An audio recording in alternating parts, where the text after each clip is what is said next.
Hello and welcome back to another World of Warcraft Warlords of Draenor video.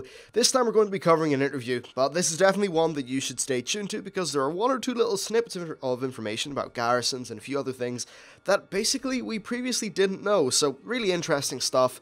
And yeah, let's just get right into the interview. So this was with the lead class designer, who is Chris Zierhut, I think? Zierhut, something like that. And then Steve Burke, who is one of the game designers over there. Now, in terms of things that the interview covered, you've got void storage, garrisons, timeless isle style things, followers, raid bonuses, lots of stuff. But first of all, we're going to have a little bit of a talk about talents. Now, there has been a decent bit of, let's just say, player feedback, to give it a nice word, about some of the talents and, you know, the usual ragey stuff. But they have said that they are still looking at talents and they're really focusing heavily on taking a look at player feedback on the forums, Twitter, etc., and seeing if they can improve the talents based on that. And things have been changed a little bit since the patch notes, but right now they said that they are happy to ship with the current batch of what they have, but ideally they'd like to use player feedback to make what they currently have even better. Then they also said that the low-level talents are not really getting as much work done. One thing that's worth just saying, by the way, if you do want to leave feedback, don't call it a nerf, because that's impossible to say, obviously. You know, different expansion, every class is being changed, you can't call it a nerf. What you need to say is, do you think this is well designed? Do you think it will be fun? And that's the sort of thing that's what constitutes good feedback. And no caps or anything like that as well. So that's what they said about talents. Certainly interesting. Overall, I think the talents are really cool. Actually, they're different. I like the way that they change how you play your class, and I like the way that they integrate with your current set of abilities to enhance them and make them a little bit more interesting. Or at least that's what it sounds like. Anyway, that's talents covered. The next thing they talked about was raid-wide utility. Basically, DPS and tank players are having their raid-wide, kind of buffs, debuffs, cooldowns, etc. be toned down just a little bit. Of course, they still want the DPS and tank players to feel like they can really help out the raid at certain points, but essentially, they were just too powerful and they took away from the uniqueness of a healer's role. And it also led to a bit of an interesting problem. This is not something that I had really picked up on before. Basically, there could actually be more cases where you could, in Mist, where you could drop a healer to squeeze in more DPS and make up for that by just timing DPS raid-wide defensive cooldowns. Same for like tanks and all that. So it's a bit of a problem, and hopefully when that's gone, healers should have more of a unique role. They should feel a little bit more useful to the raid, and hopefully we won't be swapping out healers all the time, because honestly, there were a lot of times when we would jump down from 3 healers to 2, and with the way the raids worked, it just wasn't particularly convenient for anyone involved. Anyway, so there's that. Now, they also said that they have given some buffs to classes that didn't really bring any, and they've also taken away from some classes that brought too much, so overall, just trying to balance that out a little bit. Which, yeah, fair enough, I guess. Now, next, they talked about garrisons. Now, this is some of the important new information that we've got. First of all, they said that garrisons are going to be fully integrated into the game. And for an example, leveling is totally integral to the garrison experience. As you level up, you'll be returning to your garrison from time to time. You'll be doing things like that. And when you initially get your garrison via questing, you will get a barn, a mine, and a farm for free. Now, this will give you access to the resources. Of course, every day or whatever, you'll want to go there, take all your resources, ship them off to your crafting buildings, or do whatever with them, but it's nice that you get your base resource generation for free, and hopefully if you do have some more long-term goals of upgrading your garrison or something like that, well, you can get started early with saving them up. I think that's definitely a good way to do it, because not everyone wants to rush up to level 100 instantly, but you don't really want to be gimped because you haven't had the opportunity to collect resources, so I think that's definitely a pretty good way of doing it. Now, they also said that trade skills at max level are quite integrated into garrisons. No specifics. I'm worried that it would be too integrated, but I think that a little bit of integration would be fine.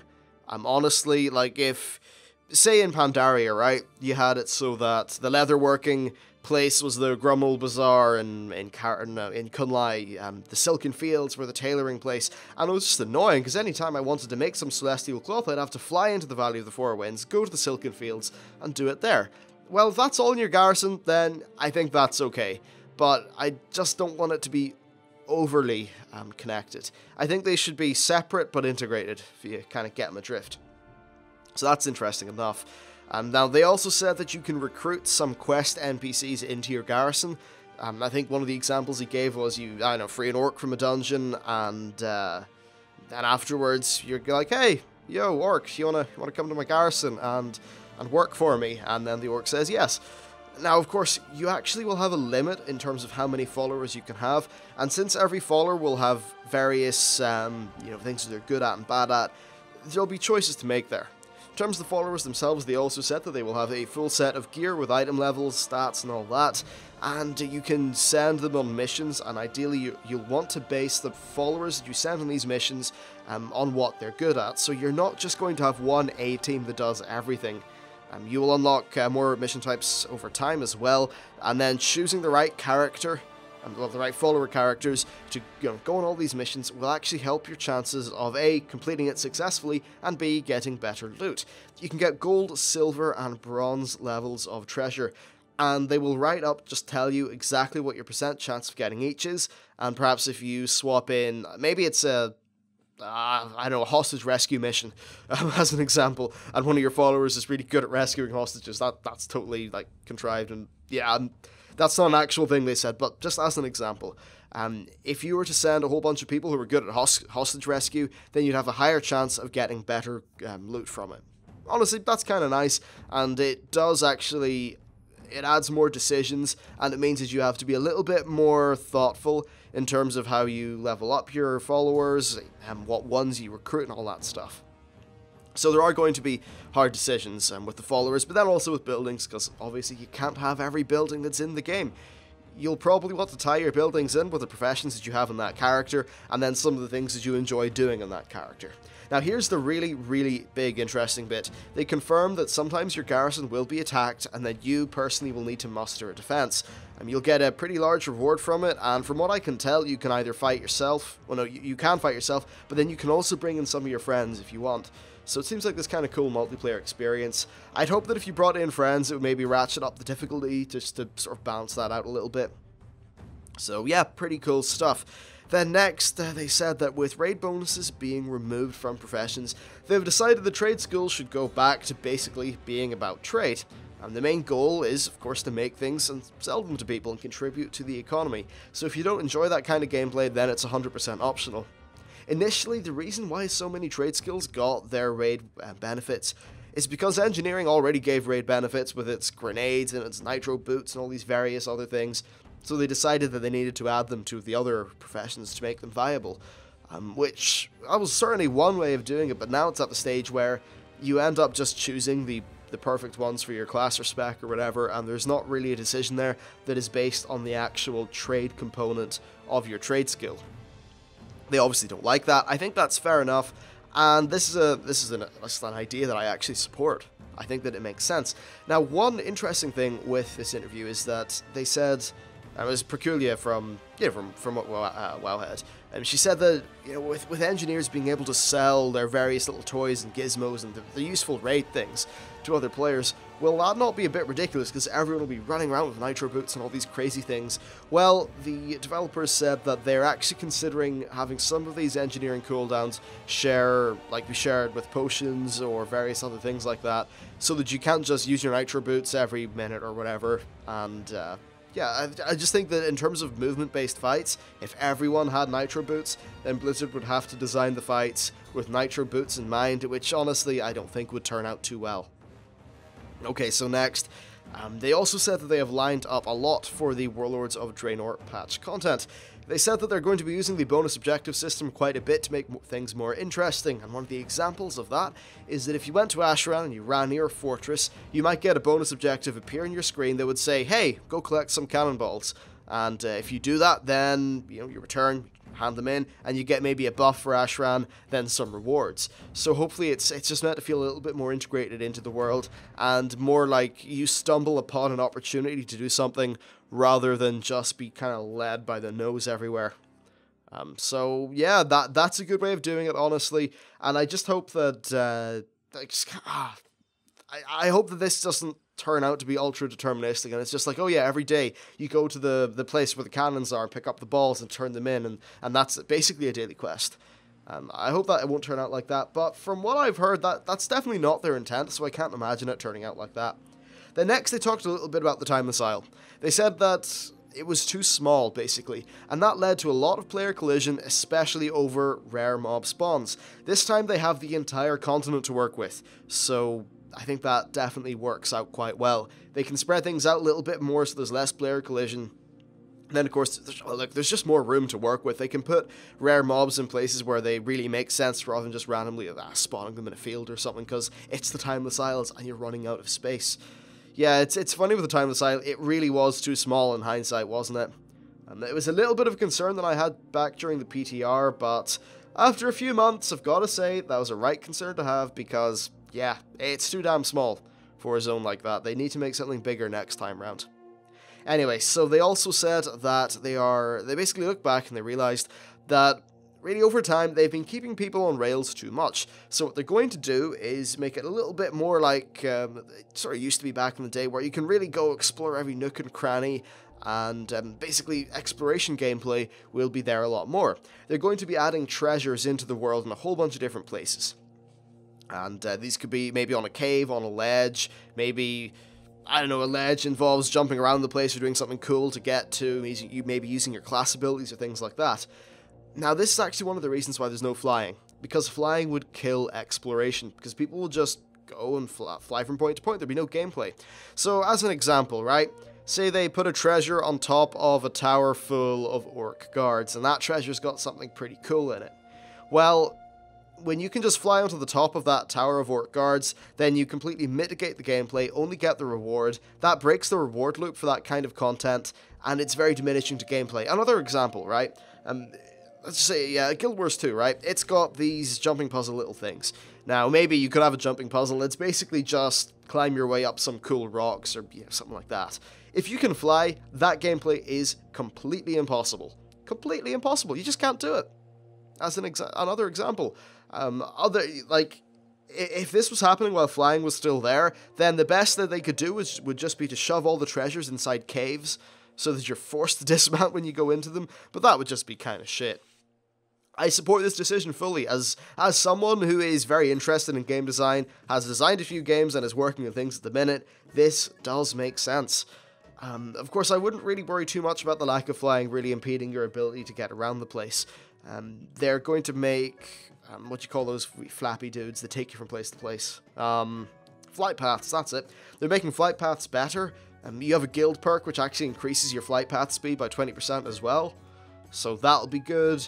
I think zones are definitely being designed with the idea of traveling through them on a ground mount in mind, so that should hopefully mean that there's just less annoying dread waste style bullshit. I think they're very aware of the dread wastes, actually. Well, I mean, they'd be completely blind not to be aware of that. It's an interesting discussion, this whole flying thing, but I think that the gameplay it enables certainly warrants the initial experiment.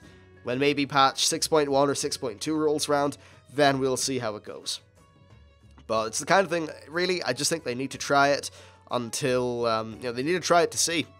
There's no other MMOs that do flying, actually. Or at least, there's no big ones that do flying. And flying is one of the things which many World of Warcraft developers have regretted putting in. I certainly, from a personal perspective, I can say that there was a sense of exploration that was missed. With flying coming in, especially to the old world. So, that's the thing. Anyway, let's move on and talk a little bit about Proving Grounds. So these are going to be really important in Warlords because the level 90 boost will be there, and it's also going to be a requirement for going into LFR. I think you'll need a silver medal. So long term what they want for Proving Grounds is for them to do a better job of telling people what they're doing wrong. One of the examples they gave was detecting abilities that you're just not using, or various things like that, just to give people actual constructive feedback and tell them, hey, you're missing out your main filler ability of your rotation. What are you doing? As an example. Now that might not make it in for 6.0, but they are planning on putting that in the future. So definitely good stuff there, in my opinion. And then, just in regards to the level 90 boost in general, they said that it's a very large part of Warlords because it's going to make it more accessible. And that is, of course, the free boost that you get. Basically, it will put you to 90, and then the Warlords of Draenor version of it will clear out your action bar, clear out your quest log, all that stuff, and just give you a few of your core abilities at the very start, and then over a 1 hour long intro experience, a little bit like the DK zone, It will ramp up the complexity, give you more abilities, but also give you a little bit more just kind of structure to it, so you really understand how your abilities all slot in together. I think that's a really good way of doing it. Currently, the problem with the level 90 boost, and this is something that I think everyone predicted, is that there's no, that system isn't there at the minute. It should be there, because you just boost to 90, and I know from doing LFRs, there are so many people that just, they clearly don't know how to play their class at all. Okay, maybe I'm not doing the best DPS because I'm only item level 498 and I'm in Siege of Orgrimmar, but at least I'm sitting there doing my job right and not gimping the raid and not being a totally useless spot. I'll admit, there are people that are probably doing 3 times my DPS, 4, maybe 5 times. My Hunter would be doing 4 times my DPS probably, as my Mage, which I recently boosted, but at least I know what I'm doing. There's so many people that don't. And this intro experience to the level 90 boost that slowly teaches people is just going to be so integral, and I really wish they had have implemented it now. Because honestly, LFR is a little bit broken at the minute.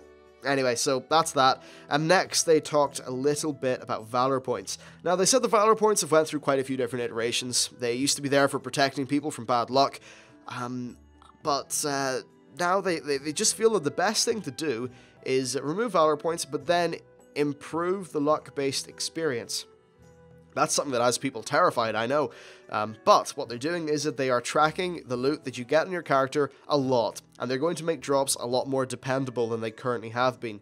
Duplicate items will be very, very, very, very unlikely, especially when you're using the bonus roll system, and with just various things like that, they're going to ensure that you're probably going to be getting either the same amount of loot or more loot than what you had when you were getting VP, because it would take you 2 weeks to get a single piece from Valor Points, realistically, and, well, I think the bonus roll system's got more potential, and that could be interesting. Now, a lot of people have been talking about, oh, item upgrades are gone. Look, item upgrades were honestly pointless, because all they did was increase the item level of everything in that tier by 6 points, while offering no gameplay and no decision making because it was a flat upgrade, and there was nothing else to spend VP on.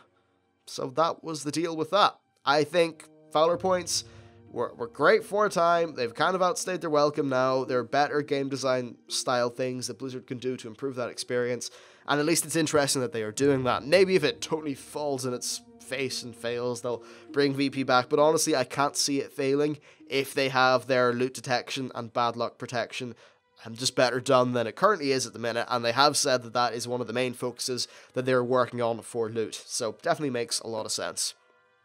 And then also, they said that Justice Points are mainly going to be used for purchasing old gear, heirlooms, and various things like that. Maybe some trade skill mats and things like that. That's fair enough, actually. I think that if you get Justice Points from doing quite a lot of various things, and Justice Points can just be this cool little expendable resource, it's not too hard to get. You can use it to buy some crafting mats, some old gear, you know, bit of this, bit of that. It's nice and varied. I think that'll be just a good little role for JP to sink into.